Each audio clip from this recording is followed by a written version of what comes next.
فرمایا میں ضرور تمہیں آزماؤں گا، میں ضرور تمہیں آزماؤں گا، خوف دے کر، جانوں مالوں پھلوں کی کمی دے کر، اور اگر تم نے صبر کیا تو میرے محبوب انہیں جنت کی اور میری رحمت کی خوشخبری سنا دیجئے۔ اگر کوئی نیک بیمار پڑ جائے تو اس کی اللہ آزمائش فرما رہا ہوتا ہے، اس کی اللہ آزمائش کرتا ہے، اللہ تبارک و تعالیٰ اس پر فضل فرماتا ہے، اس کی آزمائش کرتا ہے۔ پھر ان مصیبتوں پر جو شخص صبر کرے، رب فرماتا ہے اگر میری رضا پہ راضی ہو گیا تو ان اللہ مع الصابرین، باقی نیکیوں پر میں ثواب دیتا ہوں، اور جو کوئی صبر کرتا ہے رب فرماتا ہے میں اس کا بن جایا کرتا ہوں، صبر کرنے والوں کے ساتھ ہو جاتا ہوں۔ اور جب اللہ آزمائش ڈالتا ہے نا تو جو کام سیدھے ہوتے ہیں وہ بھی الٹے ہونے شروع ہو جاتے ہیں۔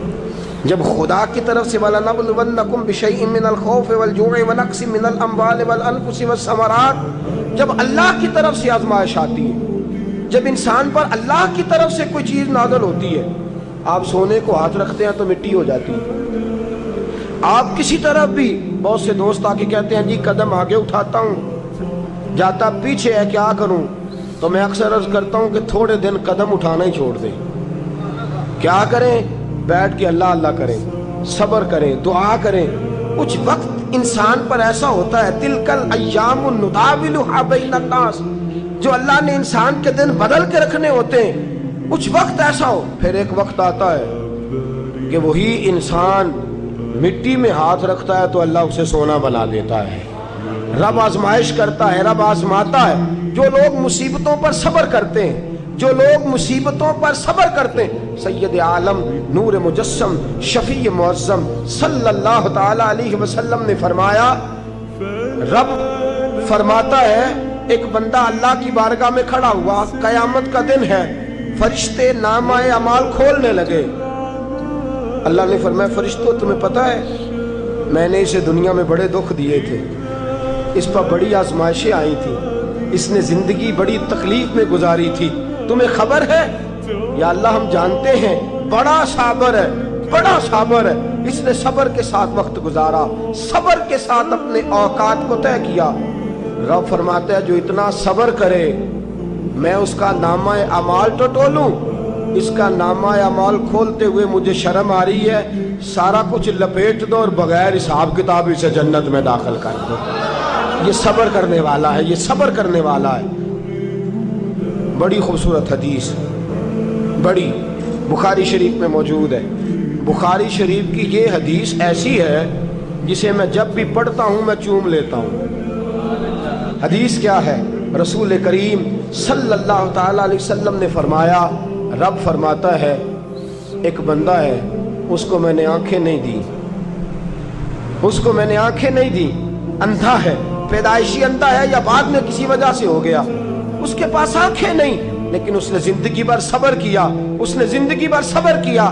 صبح قیامت وہ کھڑا ہوا تو رب کریم نے فرشتوں سے فرمایا، فرشتوں اس کو میں نے آنکھیں نہیں دی، بیچارہ نہ بیٹی دیکھ سکا نہ بیٹا، نہ باپ دیکھ سکا نہ ماں، یہ کوئی دنیا کا نظارہ نہیں کر سکا، تم بتاؤ اس کا اجر کیا ہے؟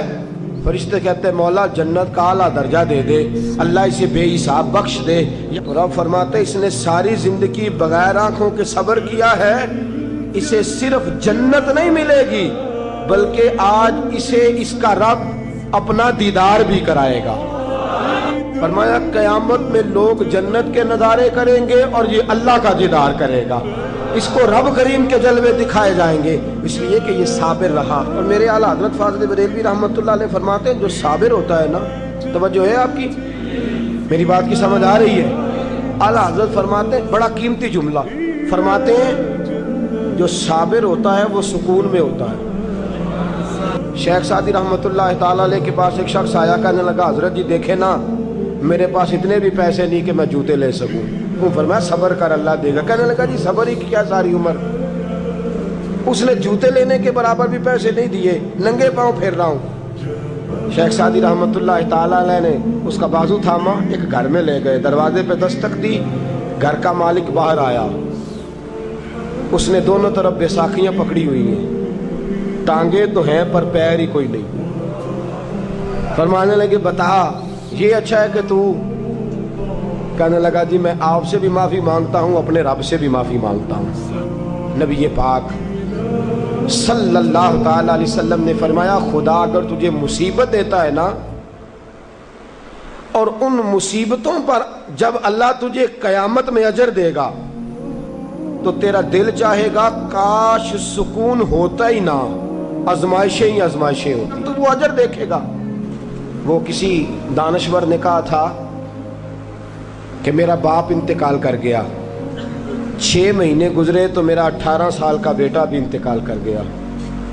کہنے لگے میں نے اپنے 80 سال کے باپ کا جنازہ اٹھایا تو میری کمر نہیں جھکی، لیکن جب 18 سال کے بیٹے کا جنازہ اٹھانے لگا تو میری کمر جھک گئی، اور رو کے کہنے لگا لوگوں باپ کا جنازہ پڑھنا آسان ہے، دعا کرو کسی کو بیٹے کا جنازہ نہ پڑھنا پڑ جائے، بڑا مشکل کام ہے، بڑا کٹھن مرحلہ ہے۔ حضرت ابو ہریرہ رضی اللہ تعالیٰ عنہ فرماتے ہیں اللہ کے محبوب صلی اللہ تعالیٰ علیہ وآلہ وسلم کے صاحبزادے جناب ابراہیم علیہ السلام فرماتے ہیں حضور کے صاحبزادے آپ رات کو جب ان کی ولادت ہوئی تو نبی کریم علیہ السلام ہمارے درمیان آئے۔ جاگیے ذرا غور فرمائیے گا بات پہ۔ سید عالم صلی اللہ علیہ وسلم تشریف لائے اور ہم نے حضور کے چہرے کو چمکتے دیکھا۔ ہم نے کہا یا رسول اللہ موڈ مبارک بڑا اچھا ہے، حضور کوئی خیر کی خبر ہے؟ فرمایا مجھے مبارک دو، اللہ نے مجھے بیٹا عطا فرمایا ہے۔ فرماتے ہیں اگلے ہی دن، ایک روایت ہے کچھ عرصے کے بعد، ایک روایت ہے اگلے ہی دن ظہر کے بعد میرے محبوب نے پیار کرنے کے لیے بیٹا اٹھایا اور صاحبزادے کی سانسیں اکھڑنے لگی۔ رسول پاک کے صاحبزادے نبی پاک کے مقدس ہاتھوں میں سانسیں اکھڑ رہی ہیں، حضور کے دست مبارک میں صاحبزادے نے وصال کر دیا۔ آنکھیں بند کی تو نبی کریم کی مقدس آنکھوں میں آنسو آئے۔ رات خوشی تھی، رات حضور مبارکیں وصول کر رہے تھے، رات مسکرا رہے تھے، ایک ہی تو رات گزری ہے، 24 ہی تو گھنٹے ہوئے ہیں، آنکھوں میں آنسو بھر آئے ہیں۔ حضرت عبداللہ ابن عمر رضی اللہ تعالیٰ عنہ عرض کرتے ہیں یا رسول اللہ آپ رو رہے ہیں؟ حضور صاحبزادے کا انتقال ہوا تو رو رہے ہیں؟ نبی رحمت صلی اللہ تعالیٰ علیہ وسلم نے فرمایا عبداللہ دل میرا غمزدہ ہے، آنکھوں میں آنسو ہیں، پر میں اپنی زبان سے وہی جملے کہوں گا جس سے میرا اللہ راضی ہوگا، میں کوئی بے صبری والی بات نہیں کروں گا۔